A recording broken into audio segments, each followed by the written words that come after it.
আসসালামু আলাইকুম ওরহমতুল্লাহি ওবারাকাতু। সম্মানিত দিনী ভাই বোনেরা, এই ভিডিওটি খুবই গুরুত্বপূর্ণ ভিডিও, কারণ আমরা যে সব সময় আমল করি সূরা হাশরের শেষ তিন আয়াত আমরা সহি শুদ্ধ করে আমল শিখবো। এখান থেকে সহি শুদ্ধ করে উচ্চারণ শিখবো, তার ফজিলত জানবো ইনশাআল্লাহ। হুয়াল্লাহুল্লাযী,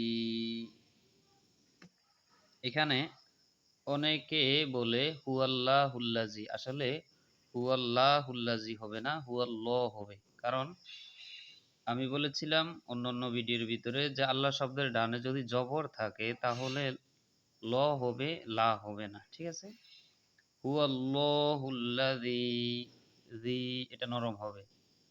আমার সাথে বলেন, লা হবে না, ল হবে। হুয়াল্লাহুল্লাজি লা ইলাহা ইল্লাহু।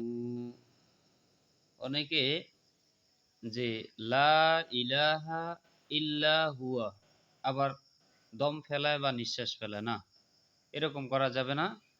এই আপনার যদি নিঃশ্বাস বা দম ফেলেন তাহলে আপনাকে হু বলতে হবে, অর্থাৎ হু মিলবে ওয়ার সাথে। হু দেখেন এখানে সাকিন একটা দেওয়া আছে ওয়ার উপরে, এবং কোন জায়গায় কত আলিফ টানবেন এবং কোন জায়গায় মোটা করে পড়বেন সেটা ওই কোরআন শরীফের ভিতরে দেওয়া আছে। খুবই সুন্দর একটি কোরআন শরীফ।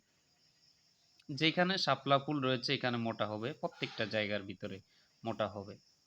হুয়াল্লাহুল্লাযী, লা তিন আলিফ টানতে হবে। লা ইলা, লা লা এক আলিফ টানতে হবে। লা ইলাহা ইল্লা হু, হু। এখানে যদি অক্ফ করেন, এটা কিন্তু অক্ফের একটা চিহ্ন, জিম চিহ্ন অক্ফে জায়েজ। এখানে দম ফেলাইতে পারবে, পড়ে যেতে পারবে, কোনো সমস্যা নাই। তাহলে ইল্লাহু, ইল্লাহুয়া হবে না অক্ফ করলে। ঠিক আছে, ইল্লাহু হবে। হুয়াল্লাহুল্লাযী লা ইলাহা ইল্লাহু, এক আলিফ টানবে।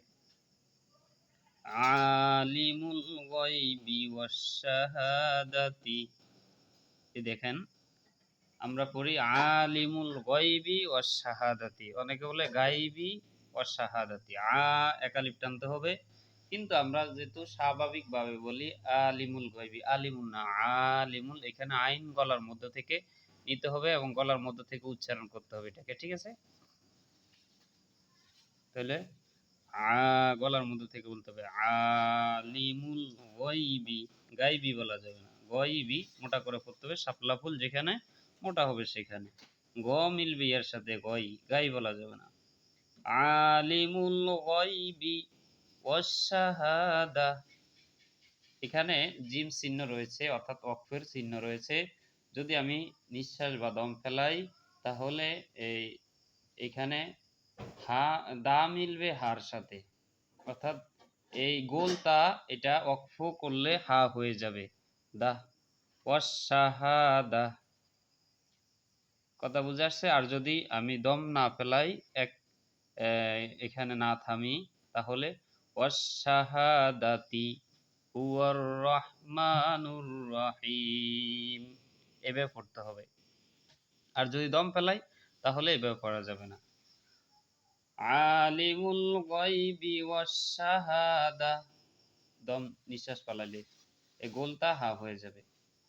হুয়ার রহমানুর রহিম, হুয়ার রহ, অনেকে বলে হুয়ার রাহমানুর রাহিম, রা বলা যাবে না, কারণ শাপলা ফুল যেখানে মোটা হবে সেখানে আমি প্রত্যেকটা জায়গায় বলি, কিন্তু খেয়াল করতে হবে। তাইলে র মিলবে হার সাথে, রহ, হুয়ার রহমানুর রহিম। হুয়াল্লাহুল্লাযী লা ইলাহা ইল্লাহু আলিমুল গায়বি ওয়াশ শাহাদাতি হুয়ার রহমানুর রহিম। 2 নম্বর আয়াত।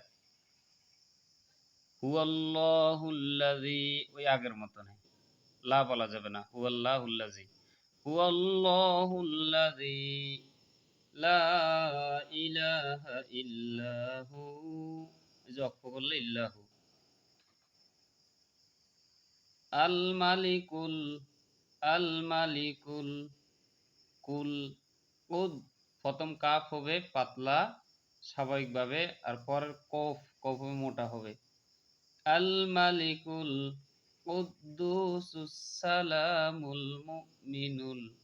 এখানে আরেকটা কথা বলে নেই আমি, যে আমরা বলি আল মালিকুল কুদ্দুসুস সালাম, আল মুমিনুল। যদি আপনি অক্ফ করেন, অক্ফ করার চিহ্ন নাই, তারপরও এজাজত রয়েছে, যদি অক্ফ করে তাহলে সেখানে সাকিন করে দিতে পারবে, সমস্যা নাই। আল মালিকুল কুদ্দুসুস সালামুল মুমিনুল মুহাইমিনুল আজিজুল জাব্বারুল মুতাকাব্বির। এখন দেখি, আল মালিকুল, কাফ হবে স্বাভাবিকভাবে, কুদ্দুসুস, মোটা হবে, কুদ্দুসুস সালাম বললে হবে না, যেমন আমরা স্বাভাবিকভাবে বলি কুদ্দুসুস সালাম, না, কুফ মোটা হবে, কুদ্দু, একালিফ টান হবে, এক লেখা আছে সু, এটা শীষ দিয়ে পড়তে হবে, সুস, দোনোটা কিন্তু শীষ দিয়ে পড়তে হবে, সুস সালামুল, সালামুল মুমিনুল।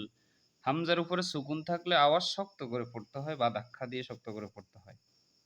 মুমিনুল বলি, মুমিনুল বলা যাবে না, মুমিনুল, মু ধাক্কা দিয়ে পড়তে হবে, মুমিনুল মুহাইমিনুল, মুহাই স্বাভাবিকভাবে, মুহাইমিনুল আজিজুল, আইন এটা গলার মধ্যে থেকে বলতে হবে, আইন জবর আ, ২ নম্বর মাখরাজ ফলকের মাঝখান থেকে বা মধ্য থেকে উচ্চারণ করতে হয়। আজিজুল, আজি, যা শীষ দিয়ে পড়তে হবে, পাতা আছে, জি একালিফ টানতে হবে, জুল শীষ দিয়ে পড়তে হবে। আজিজুল জাব্বারুল, জাব্বা একালিফ টানতে হবে, জাব্বারুল মুতাকাব্বির, মুতাকাব্বির, কিন্তু আমরা বলি মোতাকাব্বির, মোতা নয়, মুতা বলতে হবে, কারণ আপনার পেশে উকার পড়তে হবে, আরো সুকার পড়তে হয়। আজিজুল জাব্বারুল মুতাকাব্বির। এখানে বি মিলবে রর সাথে, বীর, র সাকিন, যদি অক্ষ করে তাহলে র সাকিন হয়ে যাবে, উপরে একটা সাকিন দেখেন আপনার, এই ত চিহ্নটা হলো অক্ষে মতলক, এখানে দম ফেলানো ভালো বা উত্তম।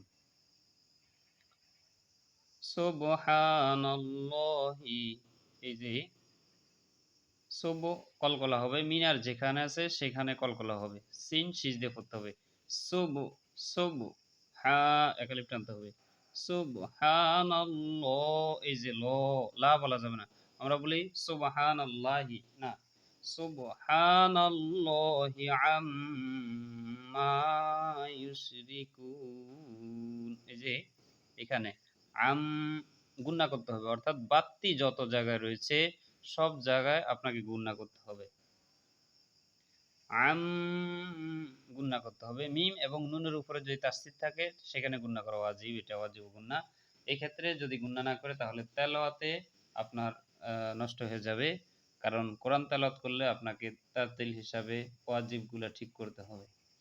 তাজবিদ যেটাকে বলা হয়, যেমন আমাদের বইয়ের ভিতরে লেখা আছে, তাজবিদ হলো নিয়ম কানুন, শুদ্ধ তেলাওয়াতে দরকার হয়, তাজবিদ ছাড়া তেলাওয়াত করলে নামাজ বাতিল হয়ে যায়। সুবহানাল্লাহি আম্মা ইউশরিকুন। তারপরে হুয়াল্লাহ, লা বলা যাবে না, ল, হুয়াল্লাহুল খালিকুল, খালিকুল না, খ জবর খ মোটা হবে, যে শাপলা ফুল দেওয়া আছে, হুয়াল্লাহুল খালিকুল বারিউল মুসাউবিরু লাহুল আসমাউল হুসনা। এই যে আমি একটু দেখাই আপনাদেরকে, হুয়াল্লাহ মোটা হবে, খ মোটা হবে, লি কুল, কুল মোটা হবে, কুল না, কুল মোটা হবে, বারিউল মুসাউবিরু, সাউ এখানে সাউ, সাউবিরু, মানে মুসাউইরু না সাউইরু, সাউইরু বলতে হবে। সদ জবর সা বলা যাবে না, তাইলে সা হলো সিনের উচ্চারণ হয়ে যাবে, স মোটা হবে এবং শীষ হবে। মুসাউইরু উই ইরু, অনেকে বলে মুসাউ ইরু, ইরু হবে না, ই যদি বলেন তাহলে হামজা হয়ে যাবে, এখানে ওয়াজের উই। মুসাউইরু লাহুল আস, শীষ হবে। আসমা, সারে লিপটান হবে, মোটা চিহ্ন যত জায়গায় অথবা সারে লেখা আছে যত জায়গায় অত জায়গায় সারে লিপটেনে পড়তে হবে আপনাকে।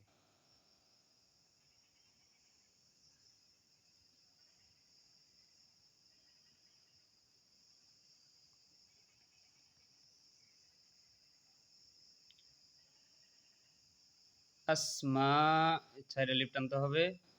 উল হুসনা, না এক লিপ টানতে হবে। তো চিহ্নটা অফে মতলব, এখানে দম ফেলানো ভালো।